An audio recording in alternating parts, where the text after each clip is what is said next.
अस्सलाम वालेकुम वरहमतुल्लाहि वबरकातुहू। प्यारे दोस्तों, अगर अभी तक आपने हमारे चैनल को सब्सक्राइब नहीं किया तो चैनल को सब्सक्राइब कर ले और ऑल के बटन पर क्लिक कर दे ताकि हमारी आने वाली वीडियो का नोटिफिकेशन आपको मिलता रहे। पास प्लानिंग नहीं है। वो कौमें जमीन के ऊपर बावकार जिंदगी नहीं गुजार सकती जिन कौमों के पास कोई मकसद न हो, कोई टारगेट न हो, कोई हदफ न हो। आज उम्मत मुस्लिमा को शर्क से लेकर गर्ब और शुमाल से लेकर जुनूब तक अगर देखें तो इस उम्मत का सबसे बड़ा प्लान यह होता है कहां खाना, कैसा खाना, क्या पहनना, कैसा घर बनाना, कैसी गाड़ियां इस्तेमाल करना, कहां घूमने जाना। इसके अलावा इस कौम के पास कोई प्लान है ही नहीं।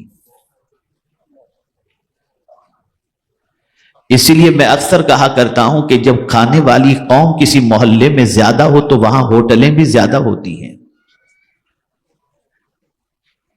और शायद ही मैं समझता हूं कि चिकन और मटन की वैरायटीज जितनी दुनिया में सब जगह पाई जाती हैं, वो तन्हा मुस्लिम मोहल्ले के अंदर हर किस्म की वैरायटी आपको मिल जाएगी।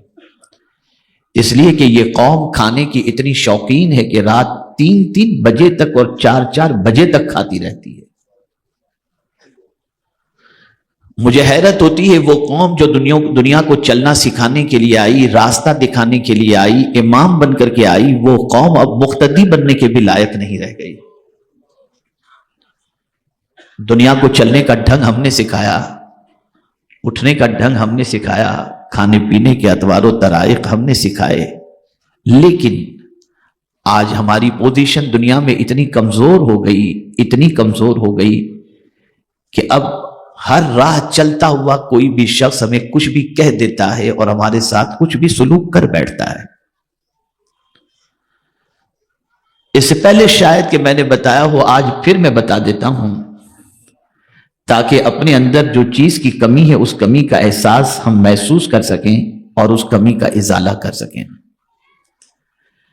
एक देहात का रहने वाला शख्स एक शहर के अंदर आता है।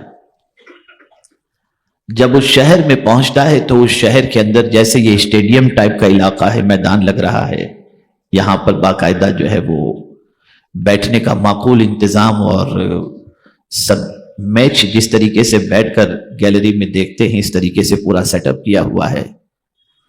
तो ऐसे ही किसी इलाके के अंदर फुटबॉल का गेम चल रहा था और दोनों टीमें बॉल को लात मार रही थी। और फुटबॉल ये ऐसा खेल है कि इसमें गेंद को, बॉल को दोनों टीमें लात मारती रहती हैं, दोनों टीमें। देहात से आया हुआ एक शख्स जब ये मंजर देखता है, ये खेल देखता है, तो उसे समझ में नहीं आ रहा था कि ये खेल है या क्या है। तो उसने बरजस्ता एक बूढ़े चाचा दूर बैठे हुए थे, उनसे पूछता है कि बाबा ये बताइए, ये बॉल का कसूर क्या है कि सब लात मार रहे हैं? तवज्जो चाहूंगा, ये गेंद, ये बॉल का कसूर क्या है कि इसको सब लात मार रहे हैं? उन्होंने जवाब दिया, ये बॉल अंदर से खाली है, इसलिए इसको सब लात मार रहे हैं। अगर ये अंदर से भरा हुआ होता तो कोई इसे लात न मारता। ऐ मुसलमानों, अगर तुम लोगों की लातों में आ रहे हो तो समझ लो कि अंदर से बिल्कुल खाली हो चुके हो। जब अंदर ईमान पुख्ता हो, अल्लाह पर यकीन पुख्ता हो, रसूल आजम की मोहब्बत का चिराग जल रहा हो, तो फिर दुनिया की कोई ताकत आंख दिखाने की हिम्मत नहीं कर सकती। लेकिन चूंकि हम अंदर से बिल्कुल खोखले हुए हैं, ऐसे खोखले हैं कि मस्जिद में जाकर भी खुदा की तलाश नहीं कर पाते, माल ही की तलाश में लगे रहते हैं, इतने खोखले। वो कौम जो बहुत कुछ गंवाने के बाद अपने अंदर एहसास पैदा कर ले उस कौम को गंवाने का खिमियाजा, गंवाने के सिलसिले में जो कुछ उसने गंवाया है उसके इजाले का जज्बा उसके अंदर पैदा होगा। लेकिन जिस कौम के अंदर गंवाने का कोई ख्याल ही नहीं कि क्या उसने खोया, क्या उसने गंवाया, उसका एहसास ही उसके अंदर से मर जाए, तो वो कौम अपनी खोई हुई चीज को पाने की क्या कोशिश करेगी। क्या मुसलमानों ने आज गौर किया कि हम 700 साल पहले कहां थे? क्या मुसलमानों ने आज गौर किया हमारा मकाम 700 साल पहले क्या था? क्या मुसलमानों ने यह गौर किया कि हमारी इज्जत और सरबुलंदी किस वजह से थी? क्या मुसलमानों ने यह गौर किया इल्मी मैदान में हमारा मकाम क्या था? क्या मुसलमानों ने यह गौर किया अखलाकी सफों के अंदर हम कितने पहली सफ के अंदर थे? नहीं, मुसलमानों ने कुछ गौर किया ही नहीं। क्या गंवाया है मुसलमानों ने, उसका कोई एहसास ही नहीं है। मेरे प्यारे आका सल्लल्लाहु अलैहि वसल्लम के प्यारे दीवानों, अगर एहसास मर जाता है तो उस कौम को जमीन पर जिंदा रहने का बावकार अंदाज में कोई हक नहीं है। हमने हमारी जिंदगी जानवरों जैसी बना ली, हमने हमारी जिंदगी बिल्कुल ऐसी लाउबालीपन वाली गुजार ली कि हमारी जिंदगी का कोई हदफ नहीं है, हमारी जिंदगी का कोई टारगेट नहीं है, हमारी जिंदगी का कोई मकसद नहीं है। वो कौन सी बुराइयां हैं जो हमारे मुआशरे में पनपती नजर नहीं आती, हमारे नौजवान के अंदर नजर नहीं आती? हर बुराई के अंदर हमारा मुसलमान भाई डूबा हुआ है, हर बेराहरवी का शिकार हमारा मुसलमान नजर आ रहा है, गलत रास्ते का शिकार मुसलमान नजर आ रहा है। मुसलमानों जरा सोचो तो सही, ईमान तुम्हारे पास, कुरान तुम्हारे पास, अल्लाह की वहदानियत के इकरार की दौलत तुम्हारे पास, रसूल की रिसालत के इकरार की दौलत तुम्हारे पास, कुरान पर ईमान तुम्हारे पास, खत्म नबुव्वत पर इकरार तुम्हारे पास, ये सब कुछ तुम्हारे पास होने के बावजूद आखिर वो क्या चीज है कि कोई तुम्हारे से दोस्ती करना नहीं चाहता, कोई तुमसे हाथ मिलाना नहीं चाहता? हर राहगीर तुम्हें आंखें दिखाता है, तुम्हें कुचलने की कोशिश करता है, तुम्हें मसलने की कोशिश करता है, तुम्हें मिटाने की कोशिश करता है, और तुम हो कि बिल्कुल इस तरीके से जो है बेफिक्री के साथ जिंदगी गुजार रहे हो जिसकी कोई इंतहा नहीं। आइए मैं आपको समझाऊं। पहले आप ये समझते चलो कि अल्लाह के रसूल सल्लल्लाहु अलैहि वसल्लम ने सहाबा को, जिनकी पोजीशन ईमान कबूल करने से पहले मक्का मुकर्रमा में या अरब की सरजमीन पर ऐसी थी कि उनकी जिंदगी के अंदर कोई सही राह नहीं थी, वो भटके हुए थे ईमान की दौलत से मालामाल होने से पहले, अल्लाह के रसूल सल्लल्लाहु अलैहि वसल्लम ने उनके पीछे मेहनत की, उनके पीछे रसूल आजम सल्लल्लाहु अलैहि वसल्लम ने वक्त खपाया, टाइम खपाया, कुर्बानी दी और फिर उन्हें संवारा, और ऐसा संवारा, ऐसा संवारा, ऐसा संवारा कि तारीख के अंदर कोई ऐसे संवरे इंसानों की मिसाल पेश ही नहीं कर सकता।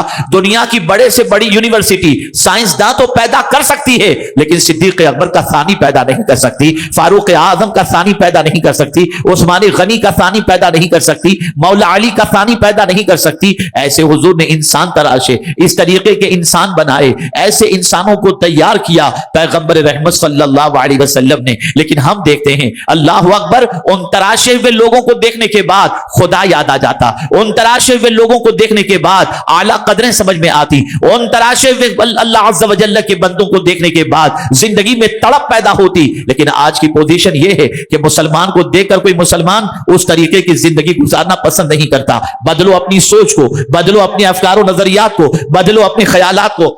आओ मैं तुम्हें माजी की सैर कराऊं। सहाबा की जमात अपनी जमात है, बड़ी जमात है, ताबईन की जमात बड़ी जमात है, औलिया किराम की जमात बड़ी जमात है, अहले बैत की जमात बड़ी जमात है। लेकिन आइए माजी करीब की तरफ मैं आपको लेकर के चलूं। अल्लाह अकबर, हमारे माजी करीब के अजीम बुजुर्ग हुजूर हाफिज मिल्लत रहमतुल्लाह ताला अलैह, अल्लाह अकबर, एक एक लम्हे की कद्र करने वाली जात का नाम है वो हाफिज मिल्लत अलैह रहमा, जिनके इखलास से भरी हुई कुर्बानियों की बुनियाद पर आज वहां से निकलने वाले तलबा आज दुनिया में कहीं भी पहुंच जाएं, मिसबाही लिखा हुआ देखने के बाद ऐवाने बाती में जलजला पैदा हो जाता है कि ये वो मुस्तफा जाने रहमत का शेर है कि अब आ गया है, इसके साथ इल्मी मुकाबला मुश्किल हो जाएगा। आखिर हाफिज मिल्लत अलैह रहमा ने क्या किया था? तवज्जो चाहूंगा अगर ये बात जहन में बैठ जाए। वो लोग जो बहुत आराम पसंद हैं, वो लोग जो अपनी जिंदगी को बहुत आराम से गुजारना चाहते हैं, लंबी नींदों के आदी हैं और अपनी जवानी को सोने में खर्च करते हैं, अपनी रातों को गंवाते हैं, अपनी जिंदगी को गंवाते हैं,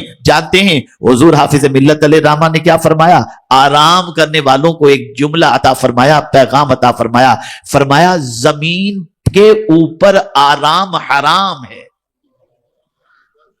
तवज्जो चाहूंगा, जमीन के ऊपर आराम हराम है, और जिसको आराम का शौक हो वो कब्र में चला जाए, वहां कोई काम है ही नहीं।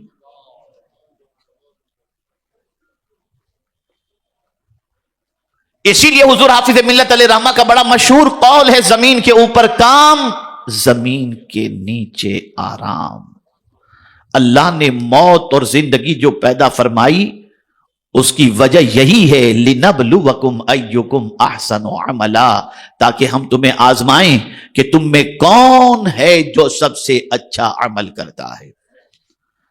ए रसूल आजम सल्लल्लाहु तआला अलैहि वसल्लम के दीवानों, आज हमारी कौम जिस जगह पर खड़ी है, ये इस कौम के खड़े होने की जगह है ही नहीं।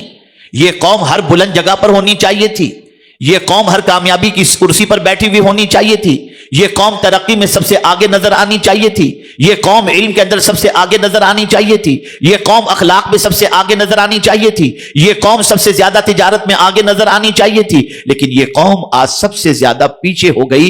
अब मैं आपको समझाता हुआ चलूं कि हमारे पीछे रहने की वजह क्या है, हमारे जवाल की वजह क्या है, हमारी तबाही की वजह क्या है, हमारी बर्बादी की वजह क्या है। वो क्या चीज अल्लाह वालों के पास थी और असलाफ के पास थी जिसकी वजह से वो कामयाब थे, और हमारे पास वो कौन सी चीज नहीं है जिसकी वजह से हम परेशान हैं और पशेमान हैं। तो आइए मैं आपको बताऊं मेरे प्यारे आका सल्लल्लाहु तआला अलैहि वसल्लम के प्यारे दीवानों, पहली चीज